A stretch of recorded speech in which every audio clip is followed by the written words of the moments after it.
ತ್ರಿಕಾಲ ದೇವತಾ ಶ್ರೀ ದುರ್ಗಾ ಪರಮೇಶ್ವರಿಯ ದಿವ್ಯ ಸನ್ನಿಧಿಯಲ್ಲಿ ಕೊನೆಗೆ ಪ್ರಾರ್ಥನೆ ಮಾಡಿಕೊಳ್ಳುವಂಥದ್ದು.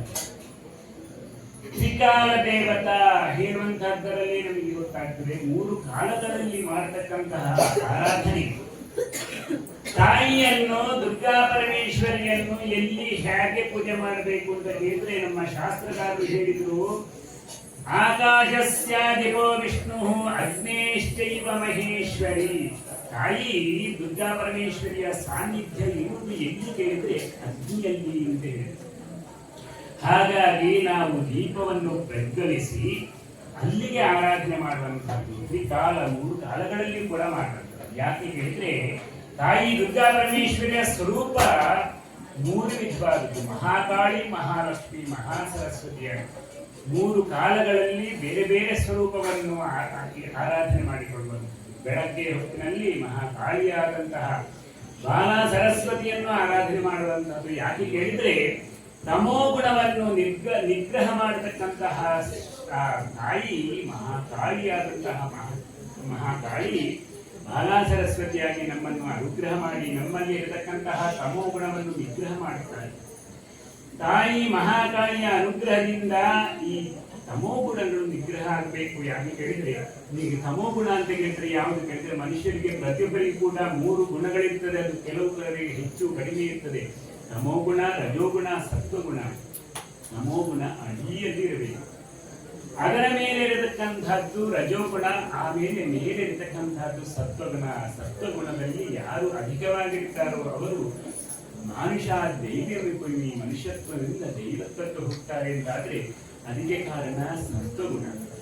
ಹಾಗಾಗಿ ತಮೋಗುಣವನ್ನು ನಿಗ್ರಹಿಸಿ ನಮ್ಮಲ್ಲಿ ಇರತಕ್ಕಂತಹ ಕಷ್ಟ ನಷ್ಟಾದಿಗಳನ್ನೆಲ್ಲ ದೂರ ಮಾಡಿಕೊಟ್ಟು ನಮ್ಮ ತಮೋಗುಣವನ್ನು ನಿಗ್ರಹ ಮಾಡಿ ಆ ತಾಯಿಯ ಅನುಗ್ರಹದಿಂದ ರಜೋಗುಣದಲ್ಲಿ ಇರತಕ್ಕಂತಹ ಮಹಾಲಕ್ಷ್ಮಿಯನ್ನು ಆರಾಧನೆ ಮಾಡಿದರೆ ಮಹಾಲಕ್ಷ್ಮಿ ಸಂಪತ್ತನ್ನು ಅನುಗ್ರಹ ಮಾಡಬೇಕು. ಆ ವನದುರ್ಗಾ ಪರಮೇಶ್ವರಿಯ ಸ್ವರೂಪದಲ್ಲಿ ಆ ಲಕ್ಷ್ಮಿಯನ್ನು ಆರಾಧನೆ ಮಾಡಿದ್ದೇವೆ ಮಧ್ಯಾಹ್ನ ಕಾಲದಲ್ಲಿ. ಅದಕ್ಕಿಂತ ಮೊದಲೇ ಮಹಾಗಣಪತಿಯನ್ನು ಆರಾಧನೆ ಮಾಡಿ ಮಹಾಗಣಪತಿಯ ಅನುಗ್ರಹದಿಂದ ಸಕಲ ಕಾರ್ಯಗಳು ನಿರ್ವಿಘ್ನವಾಗಿ ಪರಿಸಮಾಪ್ತಿ ಆಗಬೇಕು ಅಂತಾದ್ರೆ ಗಣಪತಿಯನ್ನು ಆರಾಧನೆ ಮಾಡಬೇಕು. ಹಾಗಾಗಿ ಮಹಾಗಣಪತಿಯನ್ನು ಆರಾಧನೆ ಮಾಡಿದ್ದೇವೆ. ಮನೆ ದೇವರಾದಂತಹ ನಂದಿಕೇಶ್ವರನನ್ನು ಏಕಾದಶ ರುದ್ರ ಅಭಿಷೇಕದಿಂದ ಅವನನ್ನು ಸಂತುಷ್ಟಗೊಳಿಸಿ ಮಾತ್ರವಲ್ಲ ಆಶ್ಲೇಷ ಬಗೆಯಂತಹ ಸೇವೆಯನ್ನು ಕೂಡ ಮಾಡಿದ್ದೇವೆ.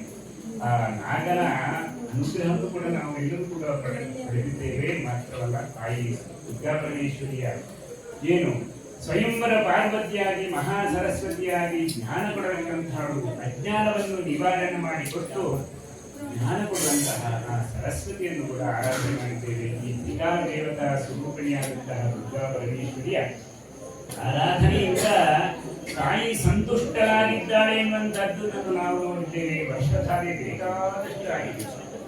ಈ ಕಾಲದಲ್ಲಿ ಬಹಳ ಉರಿ ಸೆಕೆ ಇರತಕ್ಕಂತಹ ಕಾಲದಲ್ಲಿ ತಂಪಾಗಿದೆ ಅಂತ ಹೇಳಿದ್ರೆ ಅದು ದೇವರ ಅನುಗ್ರಹ ಮಾಡಿದ್ದಾರೆ ಎನ್ನುವಂಥದ್ದು ಸ್ಪಷ್ಟ. ಹಾಗಿರುವಾಗ ತಾಯಿಯ ಅನುಗ್ರಹ ನಮಗಾಗಲಿ, ನಮ್ಮ ಆಯುಸ್ಸು, ಆರೋಗ್ಯ, ಸೌಭಾಗ್ಯ ಎಲ್ಲವೂ ಕೂಡ ತಾಯಿ ಅನುಗ್ರಹ ಮಾಡಲಿ. ನಮ್ಮ ಕರ್ತೃಗಳ ಅಭೀಷ್ಟ ಏನಿದೆ ಅದನ್ನು ತಾಯಿ ಪೂರೈಸಲಿ. ಉತ್ತರೋತ್ತರವರ ಅಭಿವೃದ್ಧಿ ಎಲ್ಲ ರೀತಿಯಾದಂತಹ ಸರ್ವತೋಮುಖವಾದಂತಹ ಅಭಿವೃದ್ಧಿಯನ್ನು ತಾಯಿ ಅನುಗ್ರಹ ಮಾಡಲಿ ಅಂತ ಸಮಸ್ತ ಮಾಡುವಂತಹ ಗುರು ಬ್ರಹ್ಮ